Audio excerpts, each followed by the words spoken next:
you. I would also like to begin by acknowledging traditional owners of the land, the Gadigal people, where we are here tonight, and pay my respects to their elders, past and present. Thank you all for coming in these unbelievably censorious times, because truth-telling actually is seen somehow as rare and not as common as it should be. I want to thank the co-founder of the Jewish Council of Australia, Sarah, for your beautiful words and courage. In the last 15, 16 months, Sarah's voice has been utterly essential in Australia to show a more humane, sane, and non-crazy Jewish voice. I also want to thank my amazing partner, Ali, for your love, support, and enduring partnership. I want to thank also New South Wales Council for Civil Liberties for inviting me. Thank you.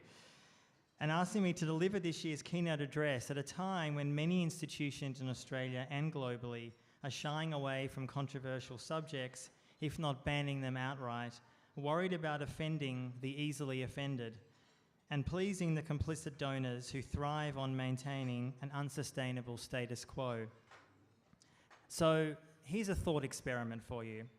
Imagine if at least 60,000 Jews had been murdered in the last 2 years. The perpetrator was a self-described democracy with full Western backing, armed to the teeth by Washington, London, and Canberra. And every day we'd see the photos and videos of this genocidal state killing, maiming, and starving the Jewish population. It's almost impossible to conceive of this scenario after the Holocaust, where I lost most of my family in the Nazi concentration camps. Instead, there would be calls for Western military intervention to stop this crazy state from slaughtering innocent Jewish men, women, and children. The so-called responsibility to protect doctrine would be enacted. Now, I speak to you tonight as an Australian, a German, and a Jew, and I don't deny the reality of anti-Semitism, vile acts against individuals simply because they are Jewish, and it's a growing problem in our society, as is Islamophobia, hatred against First Nations peoples and refugees. But anti-Semitism has been dangerously weaponized in the service of the most extreme Israeli supremacist agenda, and far too many people who should know better have fallen right into this linguistic and political trap set by the most belligerent members of the Jewish community and their media and political allies. And I'm looking at you, university bosses, ABC managers, media editors, and cultural institutions. The list goes on and on. Now, let us be clear, these people don't care about Jews, not really, but a cartoon version of us, a people who can morph into a convenient political weapon to be wielded against enemies of the day. And today, that enemy, so to speak, is Palestinians and Islam. And as a Jew, I can say confidently that Israeli actions long before October 7, but certainly since, are fueling hatred against all Jews because we're tarred with the brush of Israeli fanaticism. It should be utterly uncontroversial to say that in a public forum. When we've all seen Israeli soldiers proudly destroying Gaza, torturing Palestinians, and expressing a desire to literally wipe Gaza off the map, this is fuel on the fire of social disharmony that our deluded political leaders refuse to acknowledge. A live-stream genocide will inevitably bring a great deal of anger, as it should, not least because Australian politicians, hi there Anthony Albanese and friends, who largely do little more than issue strong statements of condemnation rather than taking tangible action against Israel, impose sanctions, like against Russia, cease trading with Israel, or sending parts for the deadly F-35 fighter jet deployed by Israel over Gaza. Prime Minister Albanese and New South Wales Premier Chris Minns need to update their talking points, get real, and grow a backbone. Wouldn't that be nice?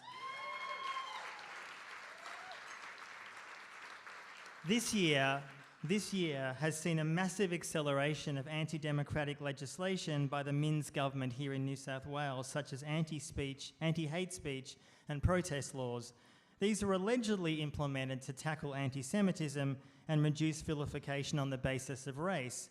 But as the New South Wales Council for Civil Liberties rightly condemned this move as draconian, that would do nothing to reduce the already out-of-control discrimination against minorities.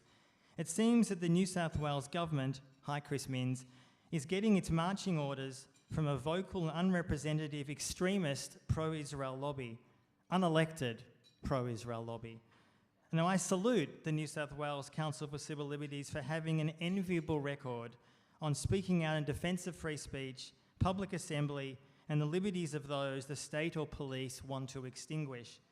Now the free speech warriors on the right, from hacks in the Murdoch cabal to the Liberal National Party to anti-woke culture warriors, fall silent when one outspoken activist or journalist is cancelled, or cheer when political opponents, often women of colour, are smeared and silenced. Think of Antoinette Lattouf, the brilliant journalist who's in the room with us tonight, fired by gutless ABC managers enthralled to a group of pro-Israel zealots who feared being exposed, can you imagine how pathetic this is, in a Murdoch propaganda paper. Like that was the fear. All because she had, in late 2023, dared to post truthful information about Israel's starvation campaign in Gaza. Truthful then, truthful now.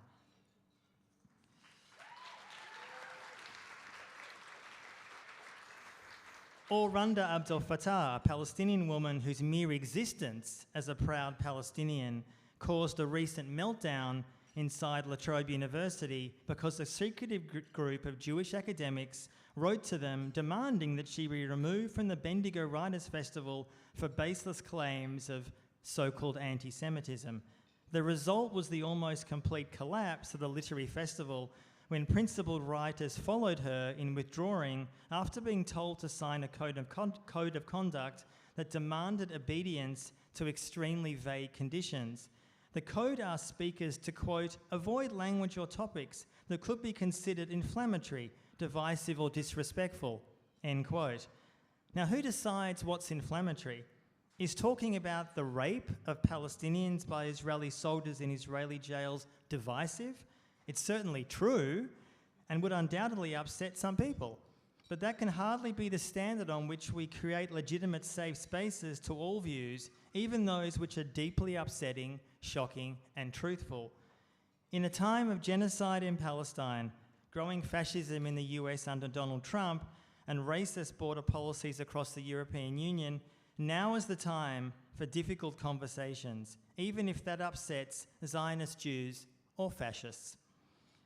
As citizens of this country, we have a responsibility to defend those who have no voice or are being abused for daring to express their point of view. And as a Jew with privilege, I've long believed that I must play that role myself. And many in this room need to as well, whether in your professional or private lives. Now let's be clear. Jewish lives are viewed differently to Arab, Palestinian or Muslim lives. They're more valued. They're more special. Jews have redder blood, more deserving of sympathy and solidarity.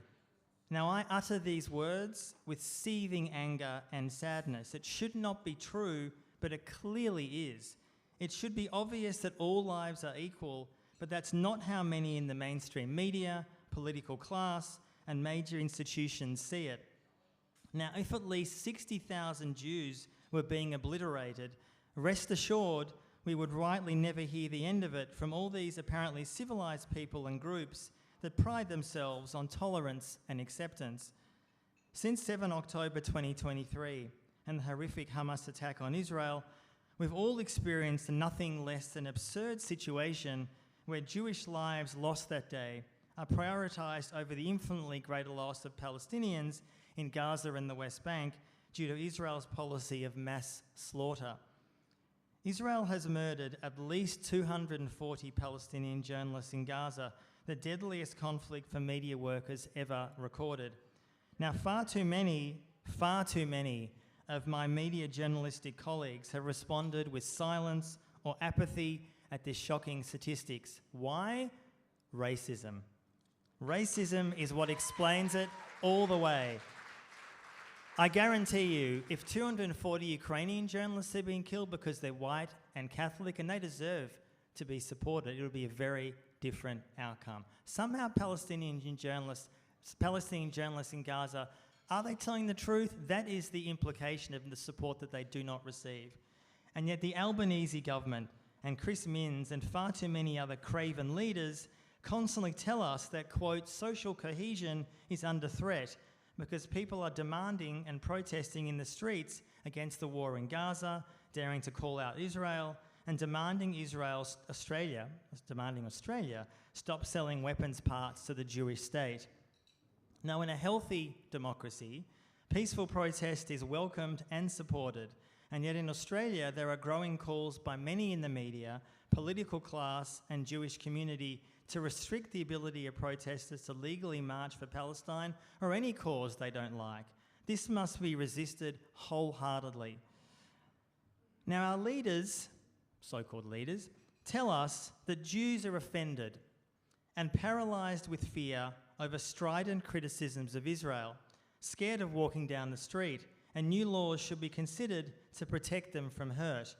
The mainstream bodies of the Zionist Jewish community constantly issue statements that dare to suggest that Israel in the last years is akin to Germany after the Nazi Party took control in Germany in 1933.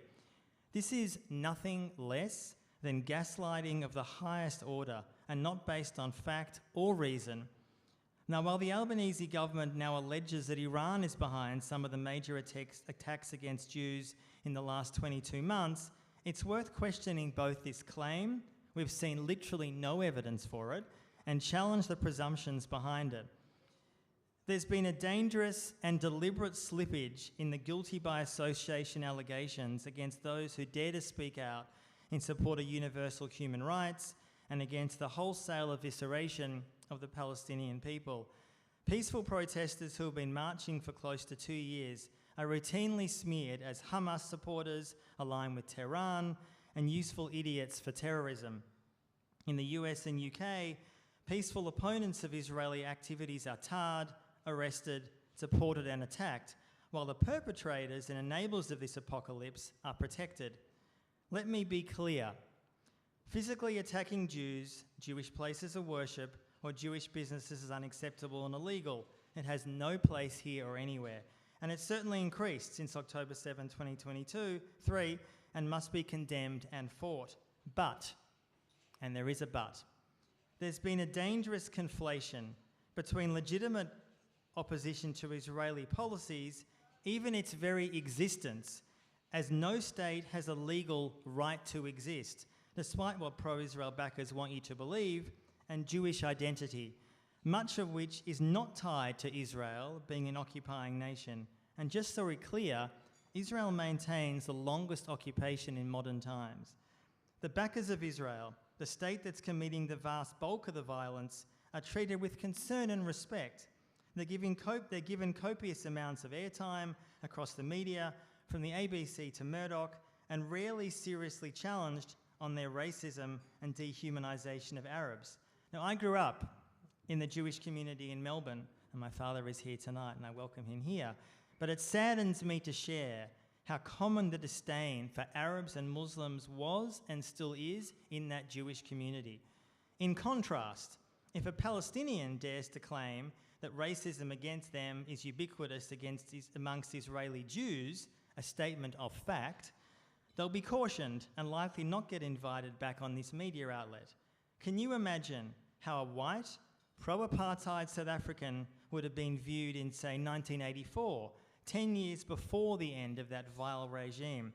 In sane circles, they would be treated with the contempt that they deserve. Now, all peoples deserve to be recognised, and there are sound reasons, if managed well by media, for even the far-right Nazis to be heard if they're challenged. But in Australia and across the Western media since the 7th of October 2023, Jewish feelings are now given special treatment and indulged. Too rarely are we asked which Jews are allegedly feeling hurt and why. Is the hurt because Israel is accused of genocide and deliberately starving Palestinians? This may upset some Jews, it does, to hear this, but being offended doesn't necessarily mean a crime has been committed against you. Hurt feelings can be managed with a therapist. It's certainly not anti-Semitic, and nor does it need writers' festivals, art galleries, universities, and the national broadcaster to censor in the name of protecting these fragile Jewish feelings, or pursuing the belief that by avoiding these difficult conversations, Jews will be protected. Nonetheless, it's undeniable that some Jews, especially after the 7th of October attack, continue to suffer fear, pain, and intergenerational trauma, only a relatively short time after the Nazi Holocaust. And these are unsurprising emotions, and I'm not dismissing them or ignoring them. None of this means, however, that these anxieties should drive government policy alone. Where is the institutional concern, governmental concern, media concern for Muslim feelings when in the last decade, since 9/11, literally millions of Muslims have been slaughtered in Iraq, Afghanistan, Syria, Libya, and Gaza? To maintain the illusion that Jews are uniquely vulnerable in the West due to the undeniably dark history of genocidal anti-Semitism requires an ability to ignore present-day realities and create an almost entirely imagined victimhood that very few journalists, politicians, and institutions are willing to interrogate. Far too many non-Jews don't understand the difference between Judaism and Zionism and presume that all Jews are both. The reality is far more nuanced, and in growing numbers of Jews, thank Christ, especially between the ages of 18 and 35, I can say that as a Jew, thank Christ. He was Jewish, thank you, before something went wrong. The reality is far more nuanced, and a growing numbers of Jews, especially between the ages of 18 and 35, are shunning Zionism because it's an inherently discriminatory ideology that dehumanizes and ethnically cleanses Palestinians to survive and thrive. Zionist messianism is now rule of the land in Israel, and it's likely turning the Jewish state into a full-blown theocracy in the coming decades. Now, I've been close enough to any number of controversies around the Israel lobby since I started writing about this in 2003, which feels like a long time ago. As a journalist who's been reporting on Israel, Gaza, the West Bank, as well as across the Arab and Muslim worlds, including Iran, Saudi Arabia, and Egypt, I've been attacked for years for daring to articulate a more humane, less militarized Judaism and show the Islamic world and all its complexities. The Israel lobby has tried to get my books literally pulped, didn't work, have me silenced, and attacked me obsessively, and yet it hasn't worked. In fact, the opposite has occurred. My voice is now louder than ever, which is why I have a moral responsibility to support others who don't enjoy this benefit. Now, deploying the full force of the state in the act of censorship and intimidation begs the question, in whose service? Israel or Jews? And then it's vital to ask, which Jews? Because a growing number of Jews do not want a censorious state or media to protect the public from robust reporting and debate on Israel, Palestine, Islam, or immigration. Now, Netanyahu and his backers, along with enforcers of Israeli policies in the West, are fanning anti-Semitism and have no interest in reducing it. In fact, I would argue they actually want it to increase. Now, as the Israeli writer Caroline Landsman wrote recently in the Israeli paper Haaretz, and I'm going to quote, "Anti-Semitism will imprison the liberal minority into the nuclear ghetto that Netanyahu is creating for us here. It will ensure that money stays in Israel and continues to flow into it, that French and Australian Jews will buy apartments in Israel for a rainy day, that Israel's economy remains stable no matter what the country turns into, and the Jewish immigration to Israel rises. He wants Israel as a tax shelter, Israel as a nuclear shelter," end quote. These are the debates that must be discussed here in Parliament, media, universities, writers' festivals, and public spaces. Curtailing honest conversation does nothing to protect Jews and only inflames frustrations. Frank dialogue is desperately needed in a country that prides itself on frankness, but in the last years seems content to rehash tired platitudes that please the powerful at the expense of those feeling the brunt of the censoring. Now, do we want Australia to be a country that understands uncomfortable conversations are essential to process the traumas of our world, or a neutered state that withers at the first sight of controversy. Thank you.